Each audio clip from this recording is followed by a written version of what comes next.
দর্শক আবারও স্বাগতম সিবিএন টিভি ইউএসএ সংবাদ বুলেটিনে। শুনছিলেন কর্ণফুলী ইনকাম ট্যাক্স সংবাদ শিরোনাম, এবার বিস্তারিত। নিউ ইয়র্কে ট্যাক্স মৌসুম উপলক্ষে বাংলাদেশি কমিউনিটির সাথে শুভেচ্ছা বিনিময় করেছেন সিপিএ শ্রাবণী।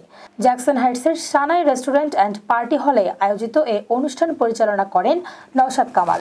সভায় বাংলাদেশি আমেরিকান শ্রাবণী কমিউনিটির মানুষদের ট্যাক্স রিটার্ন সহজতর করতে জ্যাকসন হাইটসে সেবা প্রদানের ঘোষণা দেন। এ সময় তিনি সিপিএ শ্রাবণী নামের জ্যাকসন হাইটস শাখা পরিচালনায় কমিউনিটির সকলের সহযোগিতা কামনা করেন। এ শাখায় সপ্তাহে 7 দিন সেবা মিলবে বলেও উল্লেখ করেন শ্রাবণী। কমিউনিটিকে সেবা দান করার জন্য ধীরে ধীরে একটি ব্যবসা প্রতিষ্ঠান করছি। আপনারা আসবেন, আমাদেরকে সাহায্য সহযোগিতা করবেন। আমাদের একটি সামাজিক নৈতিক দায়িত্ব আছে। আমাদের কিন্তু এথিক্সের উপরে প্রতি বছর 4 ক্রেডিট করে আমাদের একটি কন্টিনিউইং এডুকেশন নিতে হয়। সভায় অন্যান্যদের মধ্যে বক্তব্য রাখেন অ্যাটর্নি খায়রুল বাশার, চট্টগ্রাম সমিতির সভাপতি আবু তাহের, সাধারণ সম্পাদক আরিফুল ইসলাম, মিরসরাই অ্যাসোসিয়েশনের সাবেক সভাপতি মনিরুল ইসলাম, কমিউনিটি এক্সিভিস্ট খান শওকত ও আব্দুর রহিম।